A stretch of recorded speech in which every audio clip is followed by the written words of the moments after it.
Have you ever felt invisible, like you're a ghost moving through your own life, meticulously maintaining a world that no longer seems to notice you're there? For years, that was my reality. A quiet, orderly existence where the loudest sound was the ticking of a grandfather clock counting down moments I felt I was wasting. But sometimes the universe has a funny way of reminding you you're still alive, often in the most chaotic and unexpected way imaginable. My reminder came in the form of screeching tires, a cracked pavement, and a young man who crashed into my life, shattering the silence forever. Before we get into how one clumsy accident could unravel a lifetime of quiet desperation, I want to welcome you to Stoic Love. If you believe in second chances and the surprising forms love can take, make sure you subscribe and hit the notification bell so you won't miss a thing. My name is Evelyn, and I was 63 years old on the morning it all began. Like every morning for the past decade, my day started not with the sun, but with a silent internal checklist. A 5-mile run at dawn, followed by a kale and spinach smoothie that tasted like vibrant, green disappointment. Then a meticulous skincare routine involving a dozen tiny bottles that promised to hold back time, a promise they never quite kept. I was a warrior in a quiet war against aging, and while my body was a well-maintained fortress, my heart felt like an empty courtyard. I lived in a beautiful house, the kind my late husband, Richard, had always wanted. He was a good man, a steady man, but our 40-year marriage had been a comfortable, passionless treaty rather than a romance. He passed 3 years ago, leaving me with financial security and a profound, echoing silence. My children were grown, scattered across the country, their lives filled with careers and families that left little room for their aging mother. I was surrounded by the ghosts of a life well lived, yet I felt I hadn't truly lived at all. The void inside me was vast and cavernous. Nothing could fill it. That's where he came in. Leo. He was 24 years old, and he was my delivery driver. My obsession started subtly. First, it was a book on Renaissance art I'd been meaning to read. Then, a set of expensive, organic bed linens. Soon, I was ordering things I didn't need, things that were utterly useless. An avocado slicer when I had 3, a self-watering planter for a fake plant, a subscription box for artisanal dog treats when I didn't even own a dog. Each purchase was a small, desperate prayer for the sound of my doorbell, for the sight of his delivery truck pulling up to my curb. It wasn't just his youth, that raw, untamed energy that seemed to radiate from him. It was the details. I'd watch from my window as he'd take a moment to crouch down and greet Miss Henderson's yapping terrier next door, or how he'd carefully place a fragile package on a porch instead of tossing it.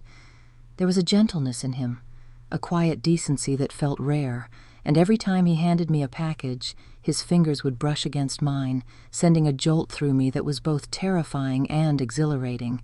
I told myself it was a lonely old woman's foolish fantasy, but my heart, that traitorous organ, refused to listen. That day, the day everything changed, I had decided to break my routine and walk into town for groceries. The air was warm, and the sun felt good on my skin. As I stepped onto the sidewalk, I heard the familiar hum of his electric delivery scooter. I saw him coming down the street, a silhouette of vibrant life against the backdrop of my sleepy, suburban neighborhood. He rode past me, and for a split second our eyes met. He gave me that smile, the one that was quick, a little shy, but lit up his entire face. Then it happened. A stray cat darted out from between 2 parked cars. Leo swerved to avoid it. The high-pitched screech of his tire on the asphalt was a sound I'll never forget. The scooter wobbled violently, and he was thrown, tumbling onto the hard pavement right in front of my house. I screamed. It wasn't a ladylike gasp. It was a raw, guttural sound that tore from my throat. My tote bag of groceries crashed to the ground, apples and oranges rolling across the sidewalk like scattered marbles. For a moment, I was frozen, my mind refusing to process what I'd just seen. But then my feet were moving, running toward him, my heart hammering against my ribs like a trapped bird. He was pushing himself up, his face pale and etched with pain. His jeans were torn at the knee, revealing a bloody, gravel-filled scrape.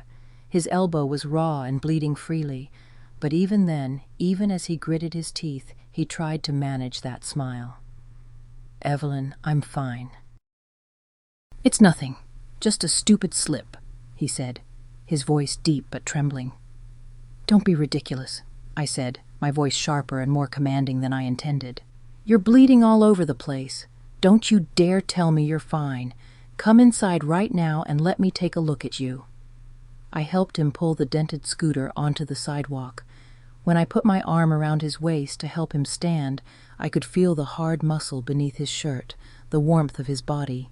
He was hesitant, murmuring about his route and his schedule, but my firm insistence left him no room to argue. Once inside, I guided him to the plush sofa in my living room, the one Richard had always called pretentious. I hurried to the bathroom and grabbed my ridiculously overstocked first aid kit.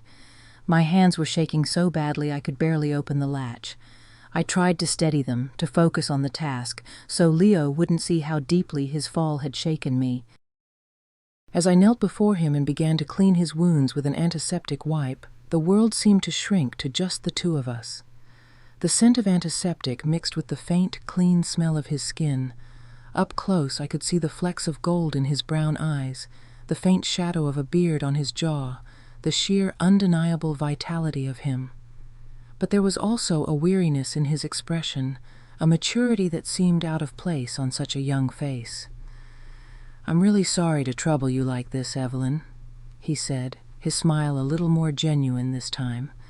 "This is seriously not part of the delivery protocol." I let out a small laugh, trying to sound stern, but failing miserably. "You take a fall like that in front of my house, and you think I'm going to let you just get up and walk away. You must not know me very well." As I worked, gently dabbing at the raw skin on his knee, his muscles tensed under my touch. When I finished with his knee and moved to his arm, the air between us grew thick and heavy. His eyes were fixed on my face, his gaze so intense it felt like a physical touch. When I finished applying the bandage to his elbow, my hand lingered on his forearm for just a fraction of a second too long. That accidental, extended touch electrified the silence. "Evelyn," he began, his voice softer now, hesitant, "I didn't expect you to be so kind. Most people in this neighborhood barely look at me. They just want their package so they can close the door." I looked up from his arm and met his gaze. Something inside me, a wall I had spent decades building, began to crumble. "You're not just a delivery driver, Leo. I see the way you are with people, the care you take. And honestly," I admitted, my voice trembling slightly as I felt a blush creep up my neck, "being around you makes me feel alive in a way I haven't in a very long time." The words were out. I couldn't take them back. What do you think is going through her mind right now? Is this a mistake or the start of something she desperately needs? Let us know in the comments below. Your thoughts and stories are the heartbeat of the Stoic Love community. Leo's expression shifted.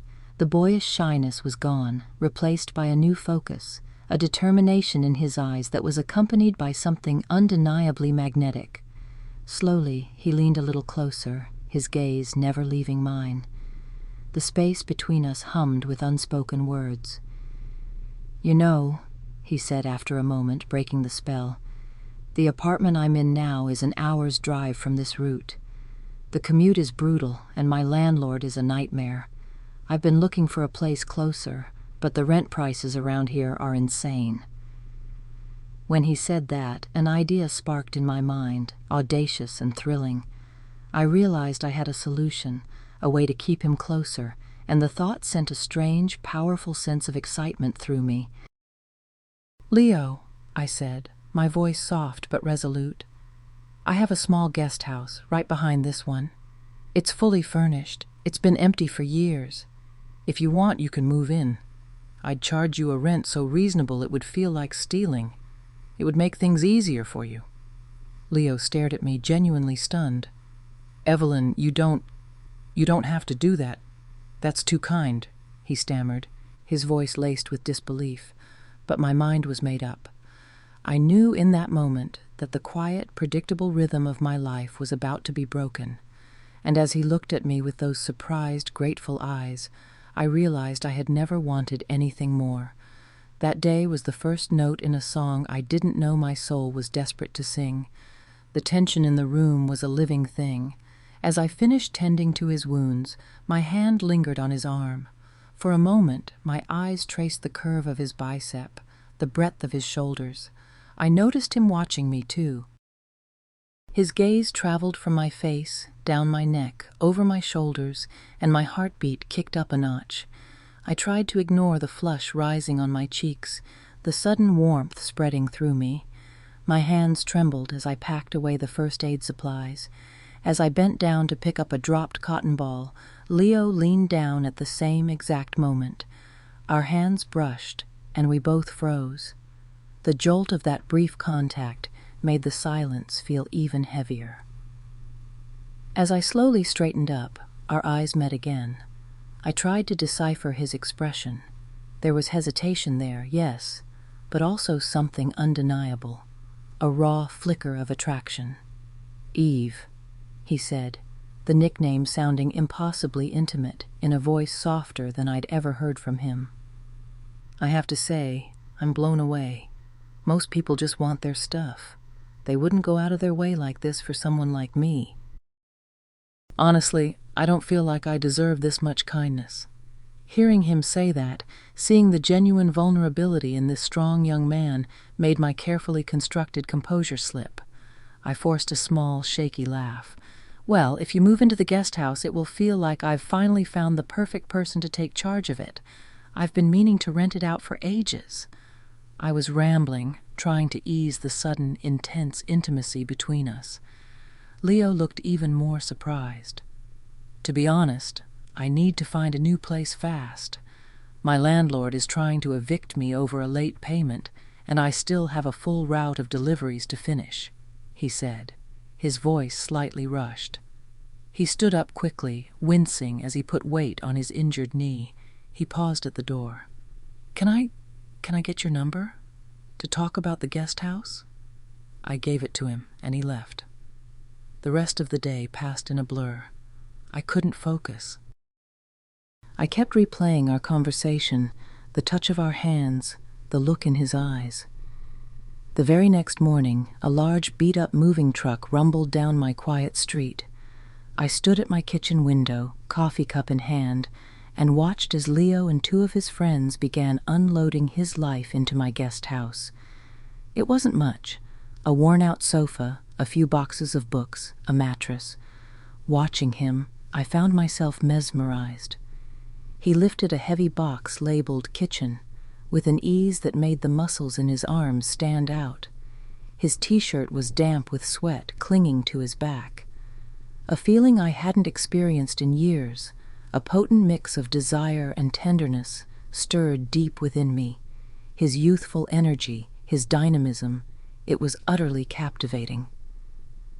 After a moment, I snapped out of my trance.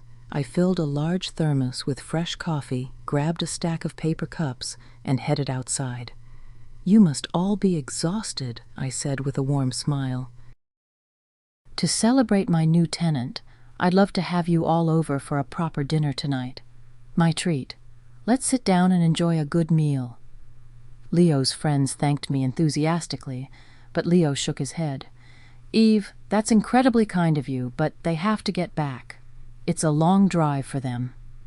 I felt a sharp pang of disappointment, but hid it behind another smile. "Of course. Well, the offer still stands for you, Leo." That evening, my doorbell rang. When I opened it, Leo was standing there alone. He had showered and changed into a clean shirt. My heart did a little flip. "Where are your friends?" I asked, feigning surprise. He shrugged, offering a small, almost shy smile. "They had to leave, but," he said, meeting my eyes, "I didn't want to leave you alone tonight." Hearing those words sent a wave of pure joy through me. The rest of the evening felt like a dream. Our conversation flowed effortlessly, moving from trivial topics to deeper, more personal territory. To be honest, I said, looking into his eyes over the rim of my wine glass, I made enough food for an army, expecting all of you. But since it's just you, I suppose there's no harm in opening a better bottle of wine.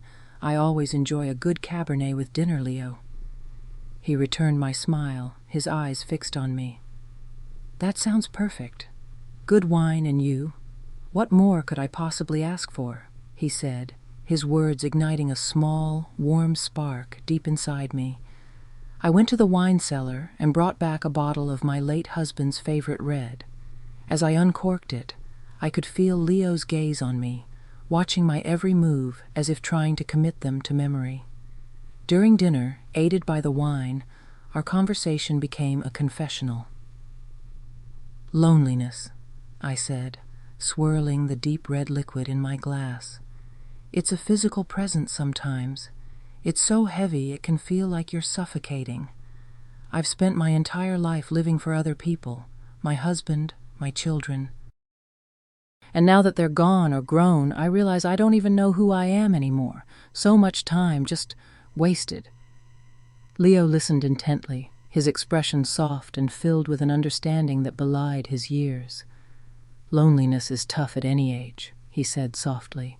But you, Evelyn, this house, the food you cooked, even the way you dress, everything about you shows so much care and effort. You've made your life so beautiful. It seems deeply unfair that someone like you should have to experience it alone. His words caught me completely off guard. It had been so long since anyone had truly seen me, let alone spoken to me with such gentle admiration. My heart raced as I looked into his eyes, realizing that the connection we were building was something I hadn't let myself feel in decades. No one, I said, my voice barely a whisper, has said anything like that to me in years. My heart is pounding. I laughed nervously. I understand what you mean, though. Sometimes it feels like no matter how hard you try to keep things beautiful, no one is around to notice. Leo set his wine glass down on the table and leaned toward me, his gaze intense, focused. You're wrong, he said in a low, resolute voice. It's impossible not to notice you. Those 3 words, combined with the wine, created a dizzying storm inside me. My heart and mind were at war. His eyes stayed locked on mine, and the way this young man looked at me with such undivided attention sent a shiver through me that I hadn't felt in an age. Leo, you're very kind, I said, trying for a light smile, but my voice trembled. I clasped my hands in my lap under the table, a nervous habit from a lifetime ago. I should be honest, he said suddenly, his voice even deeper. When I took the offer to live here, I was just thinking it was a lucky break. But the more I talk to you, the more I want to know you. There's something different about you, Evelyn.